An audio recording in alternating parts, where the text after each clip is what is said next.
ബഹുമാനനായ മരക്കാർ മാരാനാംഗത്തിന്റെ ദീർഘമായ പ്രസംഗത്തിന് വേണ്ടി കാതോർത്തു നിൽക്കുന്ന ഒരവസരത്തിൽ രാഷ്ട്രീയ കാര്യങ്ങളിലേക്കൊന്നും കടന്നു പോകണം എന്ന് ആഗ്രഹിക്കുന്നില്ല. എങ്കിലും വളരെ വളരെ സന്തോഷം എനിക്കിവിടെയുണ്ട്. കഴിഞ്ഞ നിയമസഭാ തെരഞ്ഞെടുപ്പിലാണ് സത്യത്തിൽ ബഹുമാനനായ സിറ്റി അഹമ്മദ് സാഹിബിന്റെ തെരഞ്ഞെടുപ്പിന്റെ അനൗൺസ്മെന്റ് വാഹനം വന്നപ്പോൾ ഈ തുരുത്തിയിൽ വെച്ച് തടയുകയും പ്രകോപനമുണ്ടാക്കുകയും ചെയ്ത ഏറെ വേദനാജനകമായ അവസ്ഥാവിശേഷം. അതിനു മുമ്പ് INL എന്ന് പറയുന്ന ഒരു പ്രസ്ഥാനം ഇവിടെ ഉണ്ടായപ്പോൾ ഈ പ്രദേശത്തെ ഭൂരിഭാഗം ആൾക്കാർ ആ പാർട്ടിയുമായി ബന്ധപ്പെടുക മാത്രമല്ല, മുസ്ലിം ലീഗിന്റെ കൊടിയോ മുസ്ലിം ലീഗിന്റെ ഓഫീസ് പോലും നഷ്ടപ്പെട്ടു പോയ ഒരു സാഹചര്യം ഉണ്ടായിട്ടുണ്ട്. എങ്കിലും ഇപ്പൊ വളരെ വളരെ സന്തോഷമുണ്ട്. ഇവിടെ വലിയ ഒരു സമ്മേളനം നടത്താനും അന്ന് ഞങ്ങളെ ആക്രമിക്കാനും ഞങ്ങളെ നേതാക്കന്മാരെ ചീത്ത വിളിക്കാനും ഒരു പൊതുയോഗം പോലും നടത്താൻ അനുവദിക്കില്ല എന്ന് പ്രഖ്യാപിക്കുകയും ചെയ്ത വലിയ വലിയ പല കൊമ്പന്മാരും ഇന്ന് അവർ തെറ്റായിപ്പോയി, മുസ്ലിം ലീഗിന്റെ നയമാണ് ശരി എന്ന് പറഞ്ഞുകൊണ്ട് തിരിച്ചു വന്ന അത്യാഹ്ലാദകരമായ ഒരു അന്തരീക്ഷത്തിലാണ് എന്ന് ഞാനവരെ ഈ സമയത്ത് ഓർമ്മിപ്പിക്കുക. ഏതായിരുന്നാലും ഇനിയും കുറച്ചു പേരുണ്ട്, എനിക്ക് നല്ലപോലെ അറിയാം. അതുകൊണ്ട് തന്നെ പ്രിയപ്പെട്ട നല്ലവരായ INL പ്രവർത്തകന്മാരോട് വളരെ വിനയത്തിന്റെ ഭാഷയിൽ എനിക്ക് സൂചിപ്പിക്കാനുള്ളത്, മുസ്ലിം ലീഗ് എന്ന് പറയുന്ന ഈ മഹാപ്രസ്ഥാനം നമുക്ക് താങ്ങായി, നമുക്ക് തണലായി എന്നുമെന്നും പ്രശോഭിച്ചുകൊണ്ട് മുന്നോട്ട് പോവുകയാണ്. ഇതിനൊരിക്കലും തെറ്റുപറ്റിയിട്ടില്ല. മഹാനായ പാണക്കാട് സയ്യിദ് മുഹമ്മദ് അലി ശിഹാബ് തങ്ങളുടെ നേതൃത്വത്തിലുള്ള ഇന്ത്യയുടെ മുസ്ലിം ലീഗ് എന്ന് പറയുന്ന ഈ പ്രസ്ഥാനം അതിനൊരിക്കലും തെറ്റുപറ്റേണ്ടി വന്നിട്ടില്ല. അതുകൊണ്ട് തന്നെ ഇനിയും ഈ പ്രസ്ഥാനവുമായി മാറി നിൽക്കുന്നവർ ഈ പ്രസ്ഥാനത്തിലേക്ക് തിരിച്ചു വന്നുകൊണ്ട് ഈ പച്ചപ്പതാക്കയെ വാനിലേക്ക് കൂടുതൽ കൂടുതൽ ഉയർത്തണം എന്ന് ഞാൻ ഇവിടെ നിങ്ങളോട് വളരെ വിനയത്തിന്റെ ഭാഷയിൽ അഭ്യർത്ഥിക്കുകയാണ്. ഇവിടെ തെരഞ്ഞെടുപ്പിന്റെ ആരംഭം കുറിക്കപ്പെട്ടിരിക്കുന്നു. ബഹുമാനനായ സിറ്റി അഹമ്മദ് സാഹിബാണ് ഇവിടെ വീണ്ടും ജനവിധി തേടുന്നത്. നമുക്കെല്ലാവർക്കും അറിയുന്ന പോലെ 10-21 വർഷക്കാലമായി നമ്മുടെ നാടിന്റെ സുഖത്തിലും ദുഃഖത്തിലും നമ്മുടെ പ്രയാസത്തിലും ദുരിതങ്ങളിലും നമ്മോടൊപ്പം എന്നും ഉണ്ടാകുന്ന ഊണിലും ഉറക്കിലും ഈ നാടിന്റെ വികസനത്തിന് വേണ്ടി മാത്രം പ്രവർത്തിക്കുന്ന, ഏറെക്കാലം ഈ നാടിന്റെ വികസനത്തിന് വേണ്ടിയുള്ള പ്രവർത്തനങ്ങളിൽ വ്യാപൃതനായി നിൽക്കുന്ന ബഹുമാനനായ സിറ്റിയാണ് നമ്മുടെ ഐക്യ ജനാധിപത്യങ്ങളുടെ സ്ഥാനാർത്ഥിയായി ഇവിടെ മത്സരിക്കുന്നത്. ഇവിടെ ഇവരുടെ നിന്ന് നൽകിയിരുന്നത് അവർ ഈ സീറ്റ് വാങ്ങിയിട്ടില്ല, മത്സരിക്കുന്നില്ല. കാരണം അവരുടെ മുഖ്യശത്രുവായി അവരുടെ നേതാക്കന്മാർ പറയുന്നത് ഇന്ത്യയും മുസ്ലിം ലീഗാണ് ഞങ്ങളുടെ വർഗശത്രു എന്നാണ് പറയുന്നത്. എന്റെ പ്രിയപ്പെട്ട നല്ലവരായ ജനാധിപത്യ വിശ്വാസികളോട് എനിക്ക് അഭ്യർത്ഥിക്കാനുള്ളത്, ഈ തെരഞ്ഞെടുപ്പിൽ ചിലപ്പോൾ അവരുടെ നേതാക്കന്മാർ BJPക്ക് വോട്ട് നൽകണം എന്ന് രഹസ്യമായി നിങ്ങളോട് അഭ്യർത്ഥിച്ചേക്കാം. പക്ഷേ ആ രഹസ്യമായി അഭ്യർത്ഥിക്കുന്ന വേളയിൽ ഐക്യ ജനാധിപത്യ മുന്നണിയെ അല്ലെങ്കിൽ മുസ്ലിം ലീഗിനെ ഈ 2 മണ്ഡലങ്ങളിലും കാസർഗോഡും മഞ്ചേശ്വരം പരാജയപ്പെടുത്തണമെന്നുള്ള അവരുടെ ഹിഡൻ അജണ്ട നടപ്പിലാക്കണമെന്നുള്ള നേതാക്കന്മാരുടെ ആഗ്രഹത്തിനനുസൃതമായി ഇവിടെ INL പ്രവർത്തകന്മാർ മാറരുത് എന്ന് മാത്രമാണ് സൂചിപ്പിക്കാനുള്ളത്.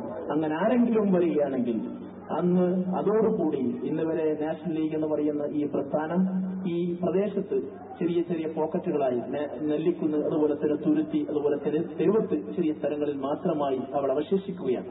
അതോടുകൂടി ഈ പ്രസ്ഥാനം നശിച്ചു പോകുന്ന ഒരു സാഹചര്യം ഉണ്ടാവും എന്നത് സംശയമില്ല. നിങ്ങൾക്കെല്ലാവർക്കും അറിയാം, ബഹുമാനനായ കുഞ്ഞുമാഷ് ഇവിടെ നിൽക്കുകയാണ്.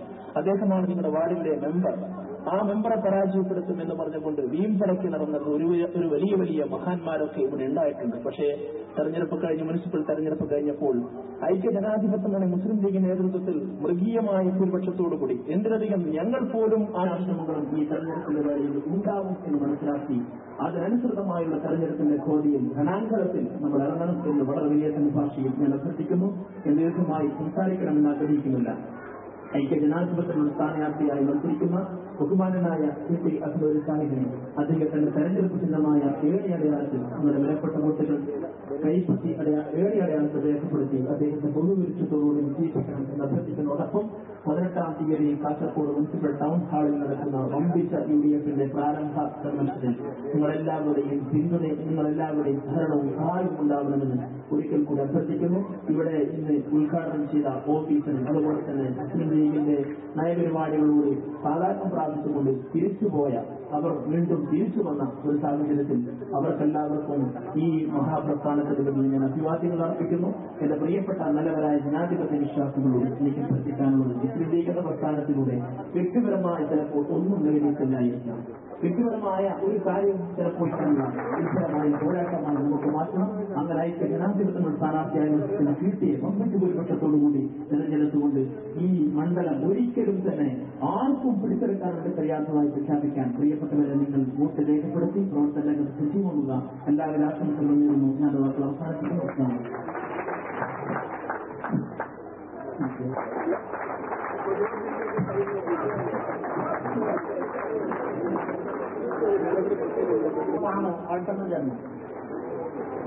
അബ്ദുൽ ബഷീർ, മുഹമ്മദ് കുഞ്ഞി, കണ്ണോത്ത് അബ്ദുൽ ഖാദർ എത്തിയില്ല. ബഹുമാനനായ പ്രിയങ്കരനായ മരക്കാർമാരായ മംഗലം നിങ്ങൾ അഭിമുഖീകരിക്കുകയാണ്. അദ്ദേഹത്തെ ആദരപൂർവ്വം ചെയർമാൻ അധ്യക്ഷത്തിന് വേണ്ടി ഞാൻ ക്ഷണിക്കുന്നു.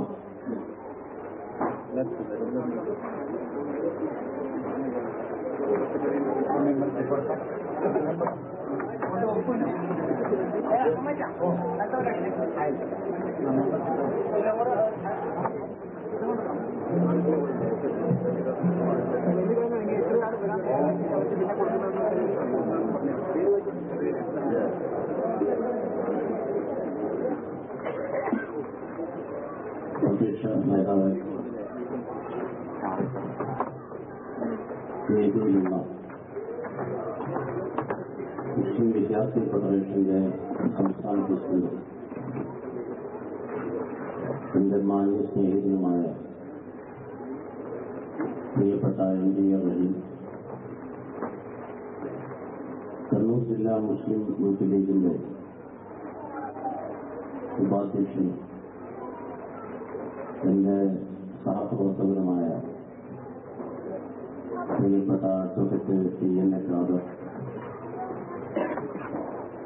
വേദിയിലുള്ള മുസ്ലിം ലീഗിന്റെയും പോഷക സംഘടനകളുടെയും പരിപാടി വീക്ഷിക്കുന്ന സഹോദര സമുദായ അംഗങ്ങൾ ആരെങ്കിലും ഉണ്ടെങ്കിൽ അവർക്ക് ഇന്ത്യൻ യൂണിയൻ മുസ്ലിം ലീഗിന്റെ സ്നേഹനിർഭരമായ അഭിവാദ്യവും ഞാൻ അർപ്പിക്കുകയാണ്.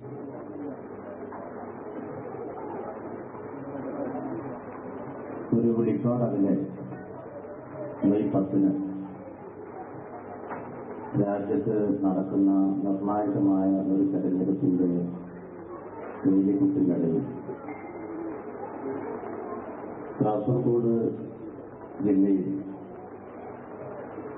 ഈ പ്രദേശത്ത് നടക്കുന്ന ഈ പൊതുയോഗത്തിൽ സംബന്ധിക്കാൻ കഴിഞ്ഞതിൽ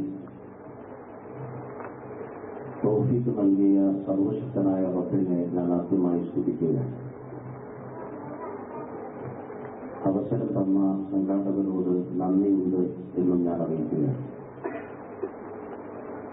ഇവിടെ നടന്ന പ്രസംഗങ്ങൾ ഒരു പ്രാദേശിക പൊതുയോഗത്തിൽ നടക്കേണ്ട പ്രസംഗങ്ങൾ അത്രയും ഇവിടെ നടന്നുകഴിഞ്ഞു. ഞാൻ ഈ പ്രദേശം മുമ്പ് കേട്ടിട്ടുണ്ട്. ഇതിന്റെ തൊട്ട പ്രദേശങ്ങളിൽ ഞാൻ ഒന്നിലേറെ തവണ വരികയും ചെയ്തിട്ടുണ്ട്. ഞാൻ ഇവിടെ നടന്ന പ്രസംഗങ്ങൾ ശ്രദ്ധിക്കുകയായിരുന്നു. ആ പ്രസംഗങ്ങൾ ഞങ്ങൾക്ക് പരിചയമില്ലാത്ത വിഷയങ്ങളാണ്. ഞാൻ ആരെയും വേദനിപ്പിക്കുകയല്ല. ഒന്നാമതായി കേരളത്തിൽ ഐക്യ ജനാധിപത്യ മുന്നണിയും ഇടതുപക്ഷ ജനാധിപത്യ മുന്നണിയും ഏറ്റുമുട്ടുന്നു എന്നതാണ് യാഥാർത്ഥ്യം. പക്ഷെ കാസർഗോഡ് ജില്ലയിൽ എന്റെ സഹപ്രവർത്തകൻ ടി.എൻ.എ. ഖാദർ സൂചിപ്പിച്ചതുപോലെ കാസർഗോഡ് ജില്ലയിലെ മത്സരം കേരളത്തിലെ മത്സരത്തിൽ നിന്ന് വ്യത്യസ്തമാണ്. ഇവിടെ ഐക്യ ജനാധിപത്യ മുന്നണിയും അത് പിന്തിരിപ്പൻ വർഗീയ പ്രതിലോമ ശക്തികളുമാണ് ഏറ്റുമുട്ടുന്നത്. അതുപോലെ പ്രിയപ്പെട്ട TNA ഖാദറിന്റെ പ്രസംഗത്തിൽ നിന്ന് ഞാനിങ്ങനെ ഊഹിച്ചിരിക്കുകയാണ്. വലിയ ഒരു വിഷയമായി ഒരു രാഷ്ട്രീയ കക്ഷിയെ ഇവിടെ എന്റെ സഹപ്രവർത്തകൻ ചിത്രീകരിക്കുന്നതായി കണ്ടു. ഞങ്ങളുടെ നാട്ടിൽ ഇല്ലാത്തൊരു പാർട്ടിയായതുകൊണ്ട് എനിക്ക് ആ പാർട്ടിയെ സംബന്ധിച്ച് സംസാരിച്ച പരിചയമില്ല. നിങ്ങളുടെ ഈ ജില്ലക്കാർ പലവരും എന്റെ ജില്ലയിൽ കോൺട്രാക്ടർമാരാണ്. പലവരും ഞങ്ങളുടെ ജില്ലയിൽ പല ആവശ്യത്തിനും വരാം. ഞാൻ അതിശയോക്തിയോടുകൂടിയല്ല പറയുന്നത്. ഞങ്ങളുടെ ജില്ലയിൽ രാജാതിരാജനായ വസ്തുക്കളുടെ അനുഗ്രഹത്തോടുകൂടി ഈ സാധനം ഇല്ല. അപ്പൊ അതുകൊണ്ട് പാലക്കാട് ജില്ലയിലെ ലീഗിന്റെ ഒരു പ്രവർത്തകൻ എന്ന രൂപത്തിൽ എനിക്ക് ആ വിഷയം കൈകാര്യം ചെയ്ത് പരിചയമില്ല എന്ന് ഞാൻ ആദ്യം അറിയിക്കുക. ഇത് തൊട്ട ജില്ലയിലൊക്കെ ഞങ്ങൾ പരിപാടിയിൽ പങ്കെടുക്കാറുണ്ട്. പിന്നൊന്ന് മലപ്പുറമാണ്, പിന്നെ ഞങ്ങളൊക്കെ പോകാൻ തൃശ്ശൂരാണ്, പിന്നെ ഞങ്ങൾ തൊട്ട ജില്ലകളിലൊക്കെ പോകാറുണ്ട്. അവിടെയൊന്നും റഹീമിനറിയാം ഇത് ചർച്ച ചെയ്യപ്പെടാത്ത ഒരു വിഷയമാണ്. ഞാൻ അവരെ വേദനിപ്പിക്കുന്നുമില്ല. എനിക്ക് വളരെ വിനീതമായി അഭ്യർത്ഥിക്കാനുള്ളത്, ഞാൻ ഒരു പാർട്ടിയിൽ നിൽക്കുമ്പോൾ ആ പാർട്ടി ആരുടെയെങ്കിലുമുള്ള വൈരാഗ്യം തീർക്കുന്നതിന് വേണ്ടി ഞാൻ ഒരു പാർട്ടിയിൽ നിൽക്കുന്നു എന്ന കാഴ്ചപ്പാട് വിനീതമായി ഉണ്ടാകരുത് എന്ന് ഞാൻ ആദ്യമായി അഭ്യർത്ഥിക്കാം. പിന്നെ മറ്റൊരു കാഴ്ചപ്പാടുണ്ട് നമ്മുടെ രാജ്യത്ത്. ഇന്നവർ നിൽക്കുന്നിടത്ത് ഒരിക്കലും ഞാൻ നിൽക്കില്ല. ഇന്നവർ നിൽക്കുന്നിടത്ത് ഉദാഹരണമായി റഹീം ഇന്ത്യൻ യൂണിയൻ മുസ്ലിം ലീഗിൽ നിൽക്കുന്നു. റഹീം നിൽക്കുന്ന ഇന്ത്യൻ യൂണിയൻ മുസ്ലിം ലീഗിൽ ഒരു കാരണവശാലും മരക്കാരന് നിൽക്കാൻ കഴിയില്ല, പറ്റില്ല എന്ന ദുർബുദ്ധിയും ഒരു പൊതുരംഗത്ത് നമ്മളെ സംബന്ധിച്ച് ഉണ്ടാവാൻ പാടില്ല. അതിന്റെ കാരണം എന്താണെന്ന് ചോദിച്ചാൽ, ഇന്ത്യൻ യൂണിയൻ മുസ്ലിം ലീഗ് കേവലം ഒരു രാഷ്ട്രീയ കക്ഷിയല്ല. ഞാൻ ആവർത്തിച്ച് പറയുകയാണ്, ഇന്ത്യൻ യൂണിയൻ മുസ്ലിം ലീഗ് കേവലം ഒരു രാഷ്ട്രീയ കക്ഷി മാത്രമല്ല.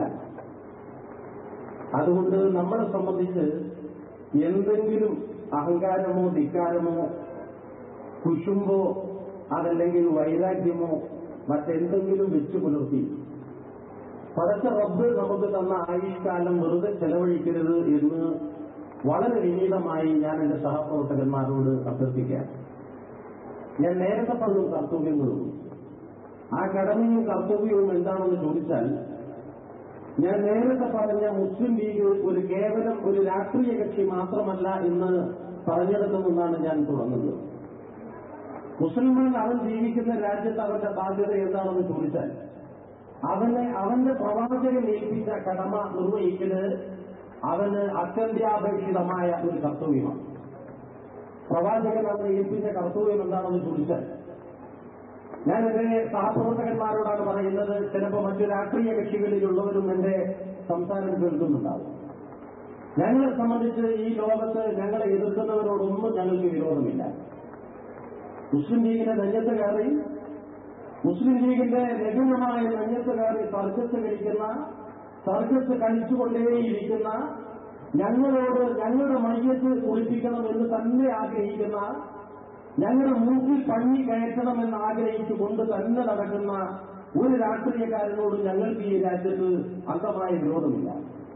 കാരണം എന്താണെന്ന് ചോദിച്ചാൽ, അംഗീകരിച്ചാലും ശരി അംഗീകരിച്ചിട്ടില്ലെങ്കിലും ശരി, ഞങ്ങളുടെ മഹാനഗന്മാരായ നേതാക്കന്മാർ ഞങ്ങൾക്ക് പഠിപ്പിച്ചു തന്ന ഒരു ആപ്തവാക്യമുണ്ട്, ഒരു പൈതൃകമുണ്ട്. അതെന്താണെന്ന് ചോദിച്ചാൽ, അൽ മുസ്ലിമുലിൽ മുസ്ലിമിക്കൽ ബുനിയാൻ വിശുദ്ധ ബാഴുഹു ബാഴ എന്ന ആപ്തവാക്യത്തിലാണ് ഞങ്ങൾ വിശ്വസിക്കുന്നത്. ഒരു മുസൽമാനെ സംബന്ധിച്ച് ഒരു എടുപ്പിന്റെ ഭാഗങ്ങളെ പോലെയാണ്. ആ എടുപ്പിന്റെ ഒരു ഭാഗം മറ്റൊരു ഭാഗത്തെ കാത്തു സൂക്ഷിക്കുന്നു എന്ന് പറഞ്ഞ ആപ്തവാക്യത്തിലാണ് ഞങ്ങൾ വിശ്വസിക്കുന്നത്. നിങ്ങൾക്കറിയാമല്ലോ, വാളയാർച്ചലത്തിനപ്പുറത്ത് തമിഴ്നാട്ടിൽ ഇന്ത്യൻ യൂണിയൻ മുസ്ലിം ലീഗിന് അടിവേരില്ല. കോയമ്പത്തൂരിൽ ഇന്ത്യൻ യൂണിയൻ മുസ്ലിം ലീഗ് വളരെ വ്യാപിച്ചു നിൽക്കുന്ന ഒരു രാഷ്ട്രീയ കക്ഷിയല്ല. കോയമ്പത്തൂരിലെ മുസ്ലിങ്ങൾക്ക് വേദനയുണ്ടായി, കോയമ്പത്തൂരിലെ മുസ്ലിങ്ങൾക്ക് യാതനയുണ്ടായി.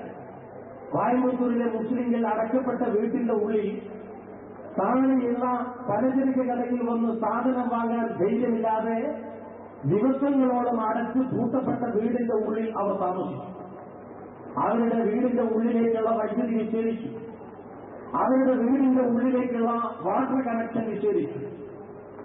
അവർക്ക് താഴെ ഇറങ്ങി വന്ന് പലചരക്ക് കടയിൽ നിന്ന് പലചരക്ക് സാധനം വാങ്ങാനോ, റൊട്ടി കടയിൽ നിന്ന് റൊട്ടി വാങ്ങാനോ, പാൽക്കാരനെ മാടി വിളിച്ചുകൊണ്ട് പാൽ വാങ്ങാനോ, അതല്ലെങ്കിൽ അവർക്ക് ഒരു ചായപീടികയിൽ പോയി ഒരു ചായ കുടിക്കാനോ കഴിയാതെ അവർ ഭയത്തോടുകൂടി ഭയവിഹുലരായി കോയമ്പത്തൂരിന്റെ അടച്ചുപൂട്ടിയ വീടിന്റെ ഉള്ളുകളിൽ ദിവസങ്ങളോളം താമസിച്ചു.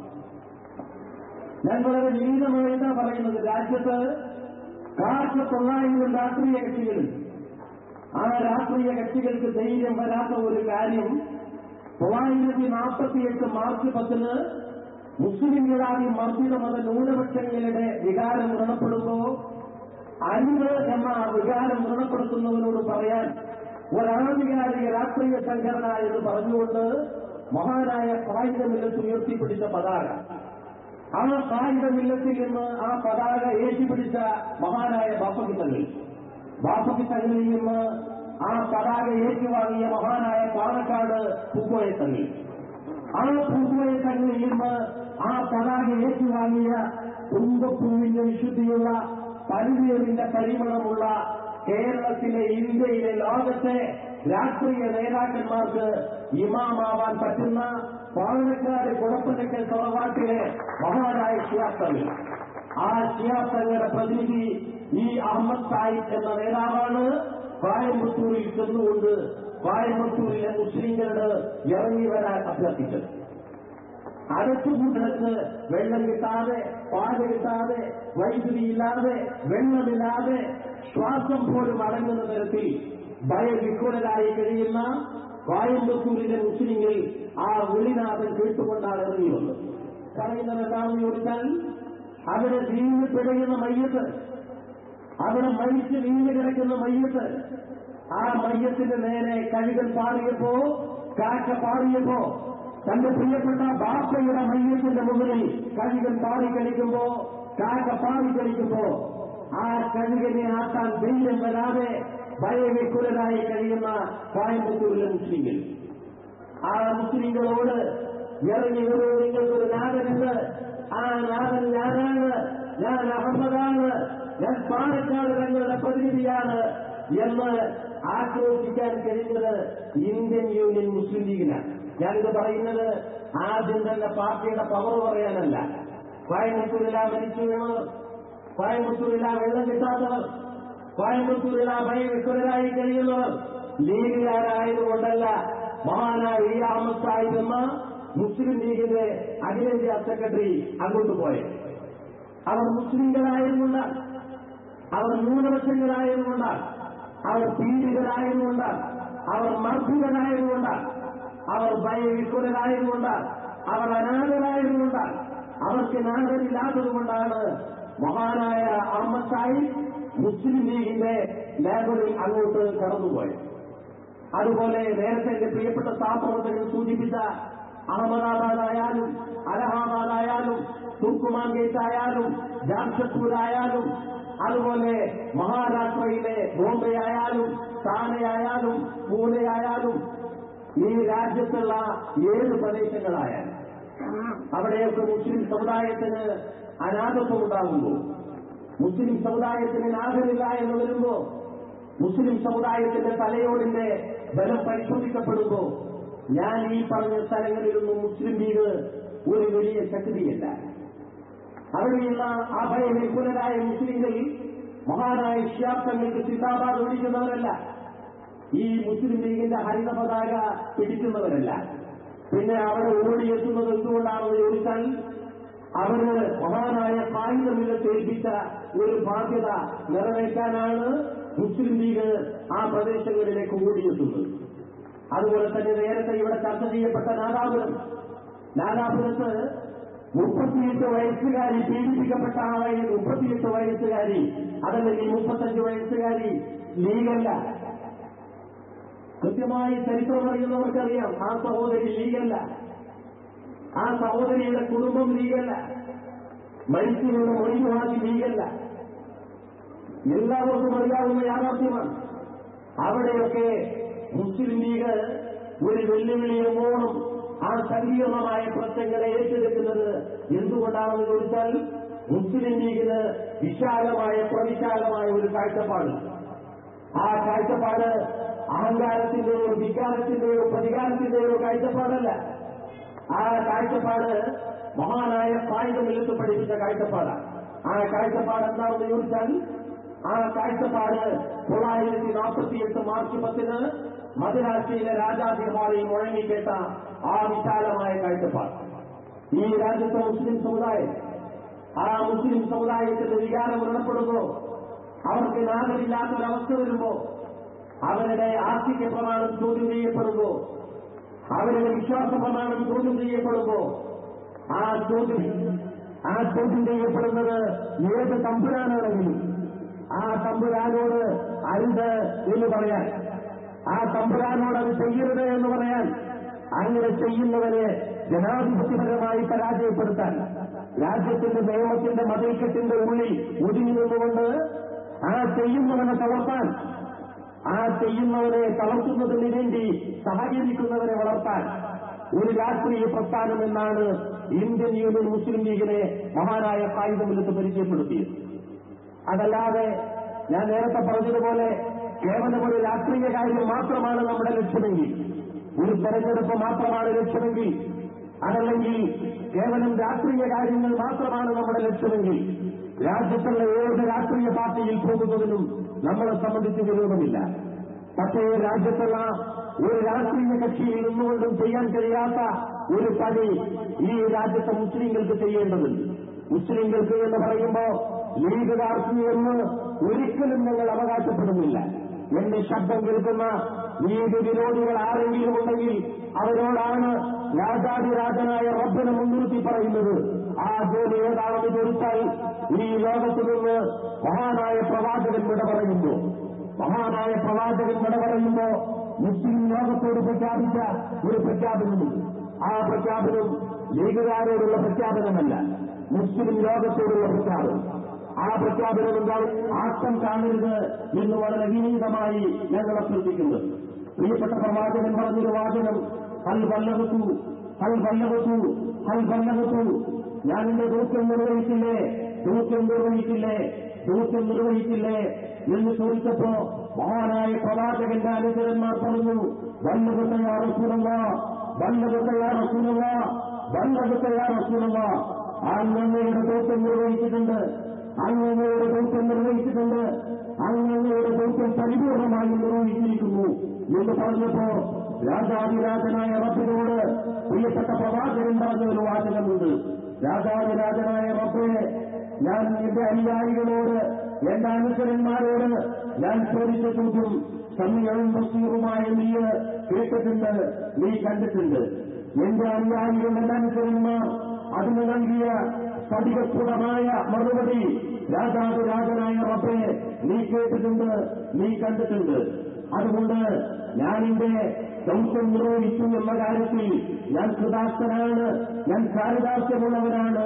നീ ഇതിന് സാക്ഷി നിൽക്കണേ റബ്ബേ, നിന്റെ മലക്കുകൾ ഇതിന് സാക്ഷി നിൽക്കണം, വാനുലോകത്തുള്ള നിന്റെ മാലാകങ്ങൾ ഇതിന് സാക്ഷിയാവണം, ആഴിയിലുള്ള നിന്റെ മത്സ്യങ്ങൾ ഇതിന് സാക്ഷിയാവണം എന്ന് പ്രിയപ്പെട്ട പ്രവാചകൻ പറഞ്ഞ് അനുചരന്മാരോട് കാര്യം പറഞ്ഞു.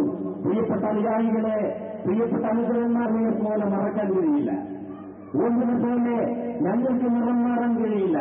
ഞങ്ങളൊന്ന് ഭയപ്പെടുന്നു. ആ ഭയപ്പെടുന്നത് എന്താണെന്ന് ചോദിച്ചാൽ ഐഹിക ജീവിതം നൈമിഷികമാണ്, ഈ ലോകത്തെ ജീവിതം തികച്ചും നൈമിഷികമാണ്. നാളെ രാജാതിരാജനായ റബ്ബിന്റെ മുന്നിൽ ഈ ലോകത്തുള്ള സർവചരാചരങ്ങൾക്കും നിൽക്കേണ്ടി വരും. ആ നിൽക്കുന്ന അവസ്ഥ ഏതാണെന്ന് ചോദിച്ചാൽ അല്ലോമ നസ്തികൂലാഹി ഒത്തുകൊല്ലുമുനായിരിക്കും ഒത്തക്ഷതുവാർജിനും വിവാക്കാൻ വിളിച്ചിരുന്നു. 23 കൊല്ല കാലത്തെ ജീവിതചര്യ. പ്രിയപ്പെട്ട പ്രവാചകൻ പറഞ്ഞു, ഈ രണ്ട് കാര്യം നിങ്ങൾ അണപ്പല്ലുകൊണ്ട് മുറുകെ പിടിക്കണം. ആന്തരിക അർത്ഥമാണ്.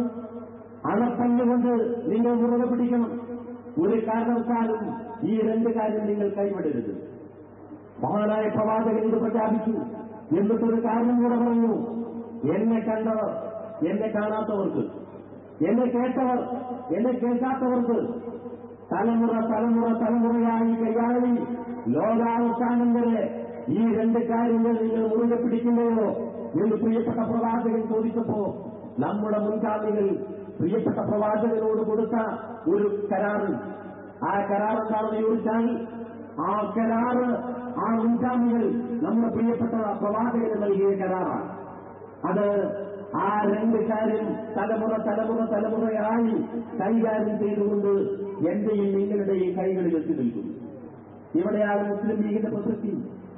948 മാർച്ച് 10 മദ്രാസിലെ രാഷ്ട്രീയക്കാരോടാണ് പറയുന്നത്, നമുക്കിന്ന് 2 സീറ്റ് കിട്ടിയാൽ മതി, നമുക്കൊക്കെ ഇന്ന് 2 സീറ്റ് കിട്ടിയാൽ മതി. ഐക്യജനാധിപത്യ മുന്നണിയിൽ നിന്ന് ഇടതുപക്ഷ ജനാധിപത്യ മുന്നണിയിലേക്ക് ചിലവർക്ക് മാറണമെങ്കിൽ 23, 26 ആക്കാമെന്ന് പറഞ്ഞാൽ ചിലവരൊക്കെ മാറും. 3, 4 ആക്കാമെന്ന് പറഞ്ഞാൽ മുന്നണി മാറുന്ന കാലമാണ് ഈ കാലം. ഇന്നലെ വരെ നിന്ന് മുന്നണിയിൽ നിന്ന് സീറ്റ് ലഭിക്കാതെ ഈ കർത്തവ്യം നിർവഹിക്കാൻ മുസ്ലിംകളുടെ രാഷ്ട്രീയ ജമാഅത്ത് മുസ്ലിം ലീഗാണ്. ആ രാഷ്ട്രീയ ജമാഅത്ത് എല്ലാവരും ആഗ്രഹിക്കുന്നത് ഒരു ജമാഅത്ത് മതി എന്നാണ്. 1 മതി. എന്തിന് 2, എന്തിന് 3, എന്തിന് 4 ഒക്കെ ഉണ്ടാക്കി ഇപ്പോഴൊന്നുമല്ല, എല്ലാവരും ഉണ്ടാക്കി. പക്ഷേ ഉണ്ടായതൊക്കെ വീണിതല്ലോ കിടക്കുന്നു ധരണിയിൽ എന്ന് മഹാനായൊരു കവി മുമ്പ് പാടിയതുപോലെ ഞാൻ വേദനിപ്പിക്കുന്നവരുടെ ചരിത്രം വായിക്കുമ്പോൾ ഉണ്ടായിട്ട് ഇന്നൊക്കെ സമൂഹത്തിൽ ധാർമ്മിക സ്ഥിതി ഉണ്ടാകുമ്പോൾ സ്വാഭാവികമായും ഈ രാഷ്ട്രീയ കക്ഷിയിലും ധാർമ്മിക സ്ഥിതി ഉണ്ടാവും. അതൊക്കെ സ്വാഭാവികമാണ്. ഏറ്റവും ജനവാദികളോട് കാര്യമെന്നുകൊണ്ട് ചൂണ്ടിക്കാടുകൊണ്ട് ഒരുക്കിയിട്ടുണ്ട് പ്രിയപ്പെട്ട സായുധത്തിന് എന്തെങ്കിലും സംഭവിച്ചാൽ ഇന്ത്യയിലെ രാഷ്ട്രീയ നായകന്മാരൊക്കെ സായുധത്തിന്റെ ആ മനസ്സിലിരിക്കാറുള്ളവർ മഹാനായ ബാപ്പുകിതങ്ങൾ പറഞ്ഞു, അന്ന് യോഗം ചെയ്യില്ല. അങ്ങനെയൊക്കെയാണ് ഒരുപാട് രാജ്യത്തെ നേതാക്കന്മാർ ഈ വീട്ടിലേക്ക് വരാൻ സാധ്യതയും അവർക്കിരിക്കാൻ ഒരു ഇഷ്ടമുണ്ടാക്കാൻ ഞാൻ കുറച്ച് കസേരവാകാൻ പോവുകയാണ് എന്ന് പറഞ്ഞപ്പോ മഹാനായ സായുധമില്ലെന്ന് പറഞ്ഞത്, ഇതുവരെ എന്നെ കാണാൻ വന്നവരൊക്കെ ഇരുന്ന കസേരയിൽ ഇനിയും എന്നെ കാണാൻ വരുന്നവർ ഇരിക്കട്ടെ, മഹാനായ തങ്ങളെ അങ്ങ് പോകേണ്ടതില്ല എന്ന് പറഞ്ഞ മഹാനായ സായുധമില്ലെന്ന് പോകുന്നത് ഇതാണ് ലീഗ്. ഇതാണ് ഞങ്ങളുടെ സ്ഥാപക നേതാവ്. ആ സ്ഥാപക നേതാവിന്റെ ചരിത്രത്തിൽ പറയുന്നത് പ്രചാരനായ മഹാനായ കുറച്ചു കഴിഞ്ഞപ്പോ കർത്താവിന്റെ മാറി സായുധമില്ലെന്നത് സായുധമില്ലെന്നത് എനിക്ക് നിർവഹിക്കാൻ എന്ന് വരാൻ. അതുകൊണ്ട് എന്റെ അയൽവാസിയെ ഒന്നാമത്തെത്തിയപ്പോ ആ യോഗത്തിൽ നിന്ന് ആയുധമില്ലത്തി പ്രമേയം വെച്ചപ്പോ ആയുധമില്ലത്തിന് വട്ടാണ് എന്ന് പറഞ്ഞിറങ്ങിപ്പോയ കേരളേതര സംസ്ഥാനങ്ങളിലെ മുസ്ലിങ്ങൾ അവർക്ക് മുഴുക്കെ ഇന്ന് വട്ടാണ്. ആയുധമില്ലത്തിനോട് അഞ്ചു വന്നാലും എന്ന് പറഞ്ഞുകൊണ്ട് ആയുധമില്ലത്തിന് സ്വീകരിച്ച മലബാറിലെ മുസ്ലിങ്ങൾ പാലക്കാട് ജില്ലയിലെ പൊതുനഗരം വഴി പാലക്കാട് ജില്ലയിലൂടെ മലപ്പുറം ജില്ലയിലൂടെ മലബാറിലേക്ക് മഹാനായ ആയുധമില്ലത്തിന് സ്വീകരിച്ച മലബാറിലെ മുസ്ലിങ്ങൾ, ആ മുസ്ലിങ്ങളോട് ഇന്ന് ആരടാ എന്ന് ചോദിച്ചാൽ ലോകത്ത് 100 കോടി മുസ്ലിങ്ങളിൽ ആരടാ എന്ന് ചോദിക്കുമ്പോ ഞാനടാ എന്ന് പറയാൻ ധൈര്യമുള്ള മുസ്ലിങ്ങൾ കേരളത്തിലെ മുസ്ലിങ്ങൾ മാത്രമാണ്. എങ്ങനെയായത് ഉണ്ടായത്? ദീനുൽ ഇസ്ലാമിന്റെ പവറാണെങ്കിൽ എല്ലാം മുസ്ലിങ്ങൾക്കും ഇത് ബാധകമാവണം. ഇത് കഴിഞ്ഞോ? കഴിഞ്ഞില്ല. കേരളത്തിലെ മുസ്ലിങ്ങൾക്ക് ഇത് കഴിയുന്നു. ആരടാ എന്ന് ചോദിച്ചാൽ ഞാനടാ എന്ന് പറയുന്നു. അവർക്ക് ഇനി എന്തെങ്കിലും നേടാൻ ബാക്കിയുണ്ടോ ഈ രാജ്യത്ത്? ഒന്നും നേടാൻ ബാക്കിയില്ല. എന്താ കാരണം? ഈ മുസ്ലിം ജമാഅത്ത് തന്ത്രപരമായി ചരിത്രം നീക്കി. നേരത്തെ പറഞ്ഞില്ലേ, കാരണം ഇനി പേര് പറയുന്നത് ശരിയല്ല. മരിച്ച വീടിന്റെ മുമ്പുറത്ത് പോയി മക്കളും കുട്ടിയാൽ പുറത്തിറപ്പ് പൊറുക്കില്ല. നമ്മളെ സംബന്ധിച്ച് ലീഗ് വിരോധികളൊക്കെ മരിച്ച വീടിന് തുല്യരാണില്ല. തപ്പ് ചെയ്തു തന്ന ഈ അനുഗ്രഹം ഒരു കാരണവശാലും മറക്കാൻ പറ്റില്ല. അവരെ ഈ തരത്തിലാക്കിയത് റബ്ബാണ്. നമ്മളെ ഈ തരത്തിൽ ഞാൻ നേരത്തെ പറഞ്ഞ പോലെ തല ഉയർത്തി നിർത്തിപ്പിക്കുന്നതും റബ്ബാണ്. നോക്ക് നിങ്ങൾ, കരുണാകരനും ആന്റണിയും തമ്മിലുള്ള ചെറിയൊരു അലോസരം, ആ അലോസരം തീരാൻ ഹൈക്കമാൻഡ് വരും എന്ന്, വരില്ല എന്ന്, വന്നേ പറ്റൂ എന്ന്, എങ്കിൽ വരാമെന്ന് വന്നു. പക്ഷേ ഹൈക്കമാൻഡിന് ചർച്ച നടത്താൻ ആ വിഷയത്തിൽ മറ്റാരും ഇടപെടണ്ട എന്ന് ഒരിക്കൽ ലീഗിന് ഇടപെടാൻ ആ ഇന്ത്യൻ നാഷണൽ കോൺഗ്രസിന്റെ കേരള ഘടകത്തിൽ ഒരു പ്രശ്നമുണ്ടാകുമ്പോൾ മഹാനായ പാണക്കാട് തങ്ങളുടെ 2 പ്രതിനിധികൾ മുൻകറും ലക്കീറും ഇരിക്കുന്ന രൂപത്തിൽ അൽഹംദുലില്ലാ 2 ഭാഗത്തും ഇരുന്നുകൊണ്ട് പ്രശ്നങ്ങൾ ഗണ്യമായി പരിഹരിക്കുന്നു. TV ഒപ്പിയെടുക്കുന്നു, ലോകരാഷ്ട്രങ്ങളിൽ അത് കാണിക്കുന്നു. നമ്മൾ കണ്ടില്ലേ, തൊടാൻ നമുക്ക് ഈ നേതാവിനെ ഒരു കാലത്ത് കിട്ടിയിരുന്നില്ല. തെക്കുകൊണ്ട് തിരക്കുകൊണ്ട് മഹാനായ നേതാവിനെ തൊടാൻ ഭാഗ്യമുള്ളവർ തൊട്ടുപോകുമ്പോൾ ആ തൊട്ടുപോകുന്നവരെ തൊട്ടിട്ട് മുട്ടിയിരുന്നു ഞാനൊക്കെ. ഇപ്പോ എന്തിനെ ഈ ആട്ടുകൊള്ളണം, എന്തിന് ഈ ചുറ്റുകൊള്ളണം, എന്തിന് ഈ മനസാക്ഷിക്കെതിരായി പ്രവർത്തിക്കണം? ഇപ്പൊ കേൾക്കുന്നതെന്താണ്? ഇപ്പൊ കേൾക്കുന്നത് ഞാൻ കേട്ടു ഇവിടെ സംഭവിക്കുന്നു എന്ന് എനിക്കറിയില്ല. ഇവിടെ ഐക്യജനാധിപത്യ മുന്നണിയുടെ സ്ഥാനാർത്ഥി CT അഹമ്മദ് അലി മത്സരിക്കുന്നു, മുസ്ലിം ലീഗ്. നേരെ തൊട്ടു നിൽക്കുന്നത് BJP, നേരെ തൊട്ടു നിൽക്കുന്നത് ഇടതുപക്ഷ ജനാധിപത്യ മുന്നണി. അപ്പോ CT അഹമ്മദ് അലി എന്ന മുസ്ലിം ലീഗുകാരനെ അത് ആ CT അഹമ്മദ് അലി പരാജയപ്പെട്ട് കാണണം എന്ന് ആഗ്രഹിക്കുന്നവൻ ചിലപ്പോൾ വോട്ട് ചെയ്യുക നേരെ തൊട്ടടുത്തുള്ളവനാവും. നേരെ തൊട്ടടുത്തുള്ളവൻ